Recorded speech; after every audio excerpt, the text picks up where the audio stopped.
Quand les pionnières de la FRC, il y a plus de 50 ans, ont créé J'achète mieux, le but était de planter des arbres dans un désert d'informations. Aujourd'hui, le challenge de la FRC, c'est de défricher une jungle d'informations et finalement d'arrêter de planter des arbres qui contribuent à la confusion.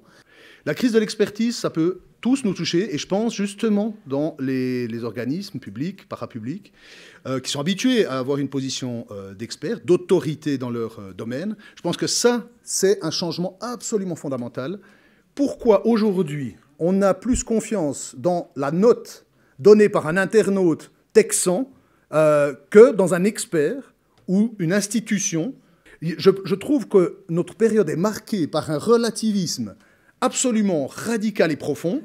C'est les fake news, hein, le mot fake news utilisé à tort et à travers. Tu n'as plus un avis ou une expertise, ce n'est qu'une opinion. Parce que sur les réseaux sociaux, vous allez toujours trouver, oui, sur Internet, Dieu sait, l'avis contraire qui dit le contraire de ce que vous dites. Et finalement, il y a un relativisme et on est redescendu à supprimer quelque part tous les corps intermédiaires, toutes les formes d'expertise au profit du seul individu dont on reconnaît l'authenticité, la véracité. C'est lui, aujourd'hui, l'unité de mesure finalement de l'information.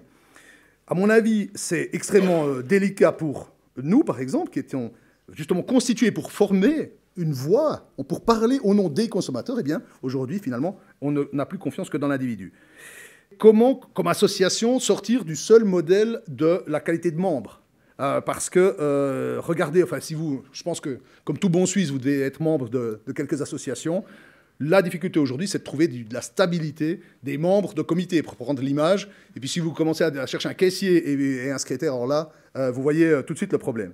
Donc, il faut accepter d'autres formes moins intenses, plus ponctuelles ou différentes de participer à une association. Être utilisateur, c'est déjà quelque part une interaction intéressante. Un coup de main occasionnel, un relayeur sur les réseaux sociaux, quelqu'un qui juste vous aime bien et puis qui diffuse votre information, c'est aussi une forme d'être membre, même s'il ne l'est pas.